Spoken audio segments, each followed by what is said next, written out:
उत्तर प्रदेश के निकाय चुनाव का क्या हाल है? 10 जगहों पर जहां मतदान हुए हैं, क्या बीजेपी के लिए केक वॉक है या फिर कई सीटों पर बीजेपी फंसी हुई दिख रही है?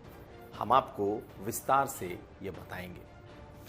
ये भी जानिए कि सेकंड फेज के लिए बीजेपी और समाजवादी पार्टी ने कहां कहां और कितनी ताकत झोंकी है और कैसे मेरठ और अलीगढ़ दोनों के लिए मूंछ का सवाल बन गया है। साथ साथ आज मुख्यमंत्री योगी आदित्यनाथ ने अयोध्या के अपने चुनाव प्रचार में क्या कहा, यह भी जान लीजिए। नमस्कार, मैं हूं कुमार अभिषेक, आप देख रहे हैं यूपी तक। हम हाजिर अपना न्यूज शो आज का यूपी लेकर। तो निकाय चुनाव अब बिल्कुल अपने आखिरी दौर में है और कल चुनाव प्रचार खत्म हो जाएगा। 11 तारीख को 7 मेयर की सीटों पर मतदान होगा, लेकिन 10 सीटों पर मतदान हो चुका है। पिछली बार बीजेपी 16 में से 14 नगर निगम यानी कि मेयर की सीट जीतने में सफल रही थी। इस बार बीजेपी का दावा है कि वो 17 की 17 सभी सीटें जीतेगी, लेकिन आपको बता दें कि 10 में से ही 3 सीटें ऐसी हैं जहां बीजेपी के पसीने छूट रहे हैं। आगरा, वो सीट जो कि बीजेपी की गढ़ मानी जाती है, इस बार मायावती के प्रत्याशी ने एक तरीके से बीजेपी को जबरदस्त कड़ी टक्कर दे रखी है। क्या वजह है ये भी बताएंगे। आगरा के अलावा सहारनपुर में फिर बसपा ने बीजेपी को कड़ी टक्कर दे रखी है। और अगर आप मुरादाबाद के बारे में जानेंगे तो आप भी हैरत में पड़ेंगे, क्योंकि मुरादाबाद में न बसपा है न सपा। मुरादाबाद में बीजेपी के मुकाबले में कांग्रेस पार्टी आ गई है। तो इन 3 सीटों में यानी कि 10 में से इन 3 सीटों में इस वक्त कांटे का मुकाबला है। आगरा में बसपा ने वाल्मीकि बिरादरी से एक इस बार कैंडिडेट दिया, क्योंकि यह सुरक्षित सीट है।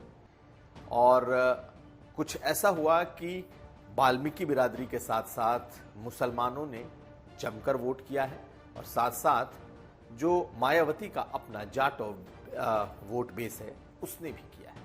तो एक तरीके से आगरा में इस वक्त बीजेपी के लिए बहुत ही कड़ी टक्कर देखने को मिल रही है। बीजेपी के जो नेता हैं वो इस बात के दावे कर रहे हैं कि बीजेपी आसानी से ये सीट जीत रही है, लेकिन इस बार बीजेपी यहां कड़े मुकाबले में फंसी हुई है।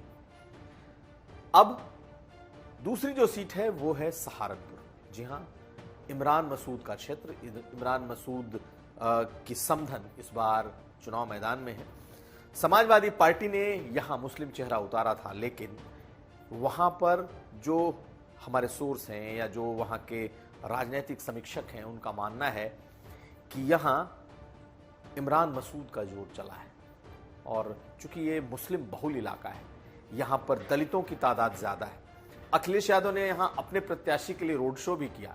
इसके अलावा चंद्रशेखर रावण भी इसी क्षेत्र से आते हैं और उन्होंने भी यहां पर अखिलेश यादव के साथ रोड शो किया।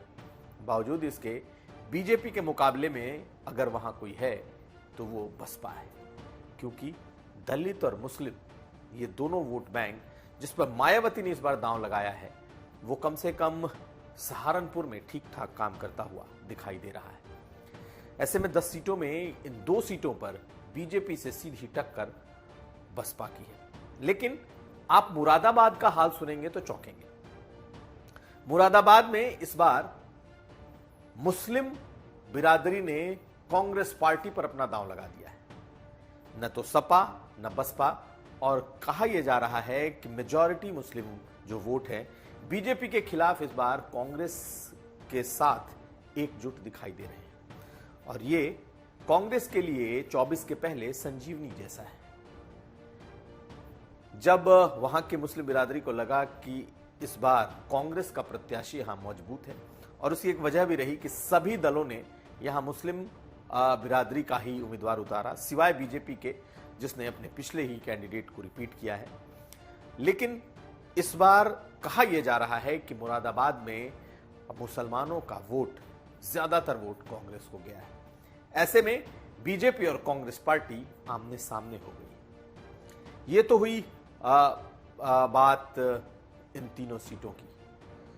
बीजेपी ने 2018 में जब निकाय चुनाव हुए थे तो उस वक्त 16 में से 14 सीटें जीती थीं, लेकिन इस बार उसका दावा फिर सभी 17 सीटें जीतने का है। लेकिन फिलहाल 3 सीटों को जो हमने एनालाइज किया है उसमें बीजेपी कड़े मुकाबले में है। इसके अलावा भी दूसरे अन्य सीटों पर बीजेपी और समाजवादी पार्टी के बीच सीधी टक्कर देखी जा रही है, लेकिन कई जगहों पर कांग्रेस और आम आदमी पार्टी को भी अच्छे वोट्स मिल रहे हैं। अब देखना है कि इसका रिजल्ट आता क्या है, लेकिन दूसरे फेज के चुनाव के लिए बीजेपी ने अपना पूरा जोर लगा रखा है। अब हम आपको बताते हैं क्या है मेरठ और अलीगढ़ का हाल।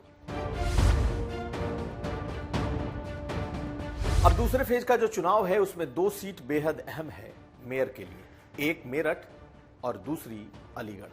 पिछली बार अलीगढ़ की सीट बसपा जीती थी, लेकिन इस बार समाजवादी पार्टी ने भी वहां अपना जोर जबरदस्त तरीके से लगाया हुआ है। खासकर मेरठ की जो सीट है वो अतुल प्रधान की पत्नी लड़ रही हैं, जो कि गुर्जर बिरादरी से आते हैं और समाजवादी पार्टी प्रमुख अखिलेश यादव के बेहद करीबी माने जाते हैं। बीजेपी ने देखा कि 3 सीटों पर जो पहले फेज में हुए सहारनपुर, इसके अलावा अगर आप देखें तो सहारनपुर के अलावा जहां पर बीजेपी फंसी है उसमें आगरा, मुरादाबाद, इन तीनों सीटों पर जब मुकाबला खड़ा हुआ तो बीजेपी ने भी इन 2 सीटों पर अपनी सक्रियता बढ़ा दी। मेरठ बीजेपी के लिए भी एक मूंछ की लड़ाई जैसी बन गई है। आज अखिलेश यादव मेरठ और अलीगढ़ के दौरे पर थे और यहां पर सीधे सीधे तो एनकाउंटर पर बात नहीं हुई, बात उन्होंने नहीं कहा, लेकिन इशारों में उन्होंने बाबा साहब के संविधान को लेकर बातें कही कि ये राज्य ऐसे चल रहा है जैसे बाबा साहब का संविधान कुछ है ही नहीं। चूंकि अखिलेश यादव इस इलाके में अपनी पार्टी के प्रत्याशी खास करके अतुल प्रधान की पत्नी के लिए कैंपेन कर रहे हैं और उन्हें उम्मीद है कि इस बार ये 2 सीटें सपा को जा सकती हैं। पश्चिम का इलाका है, मुस्लिम बहुल है, जाट हैं, ऐसे में उन्होंने यहां संविधान का मुद्दा उठाया है। लेकिन बीजेपी ने अपना पूरा जोर मेरठ और अलीगढ़ में लगा रखा है। बीजेपी के संगठन महामंत्री धर्मपाल सिंह जो कि उसी पश्चिमी उत्तर प्रदेश से आते हैं, सैनी बिरादरी से हैं, वो भी लगातार कैंप कर रहे हैं और बीजेपी को लगता है कि अगर उसने अपने संगठन को सही तरीके से साध लिया तो फिर मेरठ और अलीगढ़ बीजेपी दोनों सीटें जीत लेगी। पिछली बार अलीगढ़ की सीट बसपा के खाते में गई थी और इस बार बसपा और सपा दोनों अपने जोर लगा रहे हैं, लेकिन बीजेपी को उम्मीद है कि एक बार फिर मेरठ वो जीतेगी और अलीगढ़ वो छीनेगी। अब देखना यह है कि इन 2 सीटों पर होता क्या है, लेकिन मुकाबला बेहद कड़ा और काफी संघर्षमय होने जा रहा है। अब अगली खबर। आज मुख्यमंत्री योगी आदित्यनाथ निकाय चुनाव प्रचार को लेकर अयोध्या में थे। कई जगहों के बाद जब अयोध्या पहुंचे तो उन्होंने अयोध्या से एक बार फिर लॉ एंड ऑर्डर को लेकर हुंकार भरी।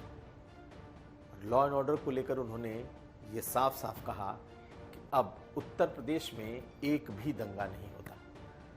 अयोध्या में आज किस तरीके से लॉ एंड ऑर्डर को लेकर मुख्यमंत्री योगी आदित्यनाथ ने बातें कही हैं, सुन लीजिए। क्योंकि उत्तर प्रदेश के अंदर उस प्रकार का शासन था, हर दूसरे तीसरे दिन एक दंगा होता था। आज दंगा नहीं उत्तर प्रदेश में, पिछले 6 वर्ष में आपने देखा होगा कोई दंगा नहीं। उपद्रव होते थे छोटी छोटी बातों को लेकर के, पर्व और त्योहार आते थे, भय और दहशत का माहौल पैदा होता था, पता नहीं कब क्या हो जाए। और आज आप देख रहे होंगे उपद्रव नहीं, अब तो उत्सव ने उत्तर प्रदेश की पहचान बनाई है। तो उत्तर प्रदेश में निकाय चुनाव को लेकर अब चुनाव प्रचार बिल्कुल अंतिम दौर में है। बीजेपी ने अपनी पूरी ताकत झोंक रखी है। तमाम स्टार प्रचारक उत्तर प्रदेश के इस वक्त निकाय चुनाव में लगे हैं। बीजेपी को लगता है कि 13 तारीख को जब इस चुनाव का परिणाम आएगा और अगर कर्नाटक के परिणाम कुछ ऊपर नीचे हुए तो फिर उत्तर प्रदेश का यह परिणाम उनके लिए सुखद होगा, उन्हें सुकून देने वाला होगा और इसीलिए उत्तर प्रदेश के चुनाव पर योगी आदित्यनाथ से लेकर बीजेपी के आला कमान तक की नजर है।